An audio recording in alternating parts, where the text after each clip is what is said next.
अस्सलाम वालेकुम नाजरीन। दवाखाना हकीम तालुब हुसैन की तरफ से आपके लिए एक और अच्छी वीडियो लेके हाज़िर हुआ हूँ। आज का हमारा मौजू है कब्ज़ और इसका घरेलू इलाज और इसके लिए मुफीद टोटके कि किस तरह आप घर में कब्ज़ का इलाज कर सकते हैं और कौन से मुफीद टोटके आर्जी कब्ज़ के लिए बेहतरीन होते हैं।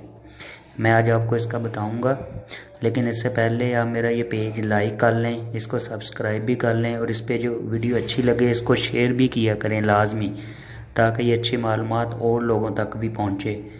और मज़ीद मालूमात के लिए आप दिए गए नंबर पे कॉल और व्हाट्सएप भी कर सकते हैं। इंशाल्लाह ताला आपको तसल्ली बख्श जवाब मिलेगा। चलें अब चलते हैं अपने असल मौजू की तरफ। आर्जी कब्ज़ के लिए आज आपको मैं बताऊंगा कि मुफीद टिप्स क्या हैं। आड़ू, अमरूद, तरबूज, खरबूजा या अंगूर खाएं। इस भगोल का छिलका पानी या दूध में लें। चहलकदमी करें। गुलकंद 1 चम्मच रात को नीम गर्म दूध के साथ लें, लेकिन ये 1 हफ्ते से ज़्यादा इस्तेमाल मत करें। गुलकंद वाला टोटका।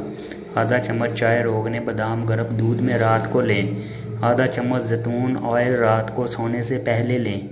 3 अंजीर नहार मुंह रोज़ाना खाएं। छिलके वाली दालें इस्तेमाल करें। गोश्त, तली अशिया, फास्ट फूड और अंडे कम इस्तेमाल करें। कोशिश करें सब्जियां और फल, खासकर रेशे वाले फल ज़्यादा इस्तेमाल करें। उम्मीद है आपको ये मेरे टोटके पसंद आएंगे और आप इनको इंशाल्लाह ताला जब इस्तेमाल करेंगे आप इसको पूरा आपका इसका रिज़ल्ट मिलेगा। दुआओं में याद रखिएगा। मज़ीद अच्छी वीडियोज़ के लिए मेरे पेज को शेयर करें, लाइक करें। अल्लाह पाक आपको सेहत और तंदुरुस्ती दे। दुआओं में याद रखिएगा। आपका दोस्त हकीम इफ्तिखार तालिब। अल्लाह हाफिज़।